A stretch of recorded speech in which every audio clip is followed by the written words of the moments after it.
Ako si Alice. Ali in short. Nakatira ako sa Quezon City. 16 years old ako mula nung pinatay at ginahasa.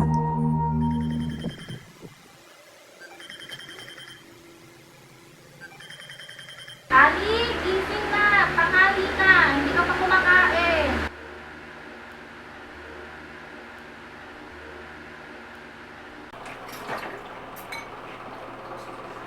Dalawang bata ka, anong oras na?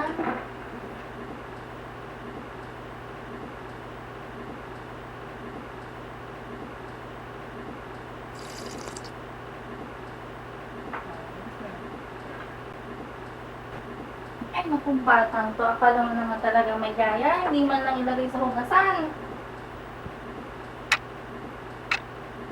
Ali? Ali?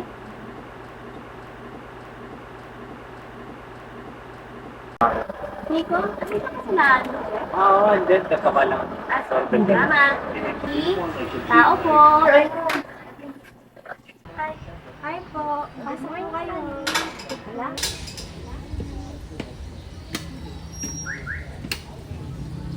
Si Alice ay isang matalino at masipag na babae. Wala siyang problema sa pag-aaral noon kahit na nasa bahay lang ito at nagpapatutor sa kanyang guro. Mabilis siya matuto sa pagbabasa, lalo na sa Ingles. Yan po yung Ilang oras ang lumipas, pagkatapos ng pagtuturo ng kanyang guro, ay inihatid na ni Ali ang kanyang teacher ay sa kanto. Habang pauwi ito sa kanyang bahay, naisipan muna nitong maglibot-libot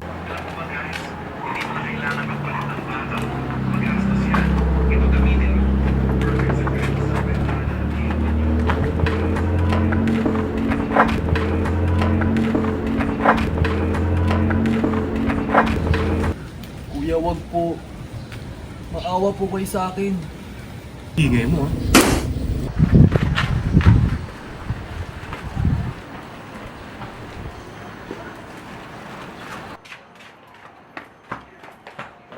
Ang ina, pre, anong ginawa mo? Kamaingay, pre. Kunin mo bag ko. Gago, pre. Ano to? Ingay mo. Papalabas na natin nagsasabog tapos ng laban para di tayo mauli.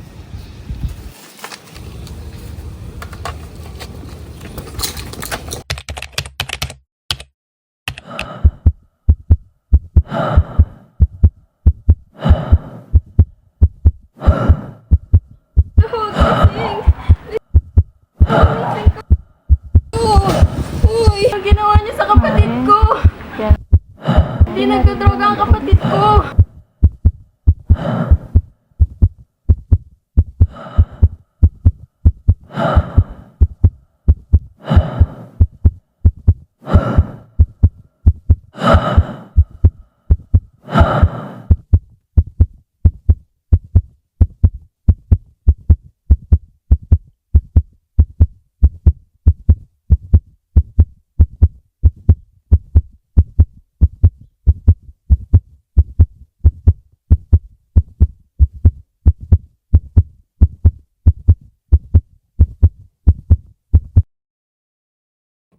Parang tulala ka. Okay lang ba?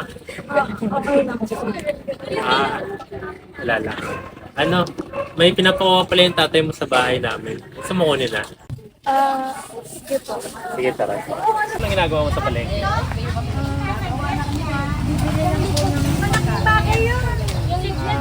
Sino nag-utos sa'yo? Ako rin kasi napadaan, may bibili na sa palengke. Eh, sakto ang kita. So, kukunin na lang natin yung gamit at nakuha ng papa mo. Sige, tara. Tulong! Tulong! Kada po yun? Tulong! Tulong!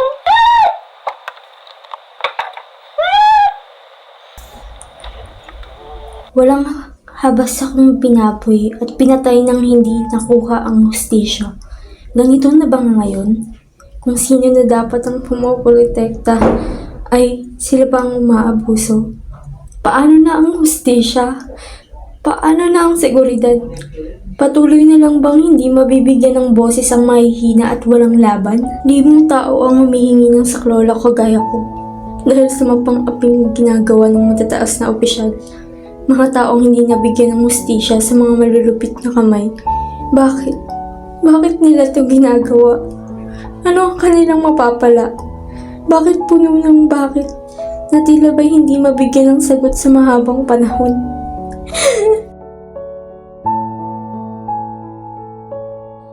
Buhos ng dugo para sa bayan. Ano ginawa niyo sa kapatid ko? Ay kagitingang hindi malilimutan. Ang buhay na inialay sa lupang mahal, mayaman sa aral at kadakilaan.